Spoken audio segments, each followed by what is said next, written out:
Artwork created by the mentally imbalanced hold a particular fascination to people because they provide a unique insight into an unseen world. They help us to understand how people with mental disorders experience the world around them. These artworks are often highly disturbing, conveying the full horror of their madness far better than any psychologist can. I have selected 4 artists whose work shows the nightmarish disturbance of their own minds. Richard Dadd was a Victorian-era painter born in England in 1817. A lot of his work focuses on fairies, pixies, and other folklore subjects, as well as oriental scenes inspired by his travels. The sheer amount of detail in his paintings show an obsessive mind, one that focuses on minuscule details to a compulsive degree. During a trip to Egypt in 1842, Richard Dadd's personality began to change drastically.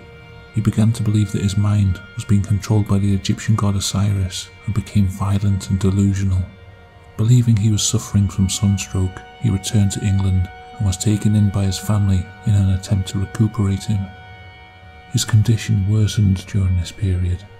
He became convinced that his father was actually the devil in disguise, and one day during a walk in the countryside, he pounced on his father from behind, slashing his throat with a razor blade and stabbing him with a dagger.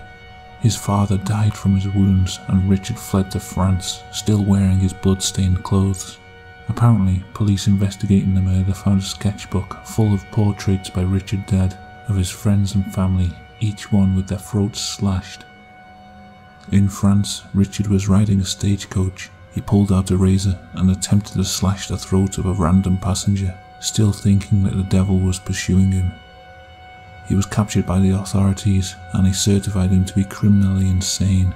He would spend the rest of his life in a mental asylum, but continued to paint throughout his incarceration. These paintings would go on to be regarded as his finest work. The most famous of these paintings is titled The Fairy Fella's Masterstroke. He worked on his painting for 9 years and never actually finished it. A lot of details in the painting show Richard's mental state. The flattened perspective suggests a schizophrenic mind which attaches equal significance to mundane events as they would to important events. A chaotic world is sorted and levelled. The accidental arrangements of nature are organised and obsessed over. This shows a mind that attempts to see logical patterns in random noise. The flat landscape is crisscrossed with black lines and swirling shapes, a visual representation of his intersecting and jumbled thoughts, his inner turmoil manifesting as blades of grass and the vines of plants. Eyes peer out from hidden locations, reflecting the imagined persecutions of his paranoid delusion. Some of the figures are disturbing. I find these 2 characters particularly interesting. One figure appears to be grabbing the other from behind. The figure in front is clutching at their throat. The memory of the murder of his father has been rendered as fantasy. In fact, almost every figure in the painting seems to have another figure behind them, ready to pounce. In the centre of the scene is a distressed-looking little man, the chaos radiating out on all sides of him. The blank stare and strange eyes of this man can be seen in many other of Dadd's paintings.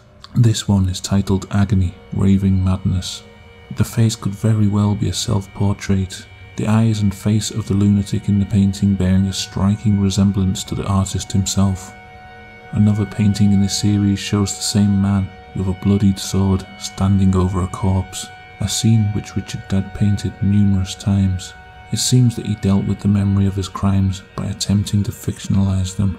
Perhaps this figure is a self-portrait, the artist realizing that no matter how hard he tries to escape into a fantasy world, the reality of his situation still surrounds him.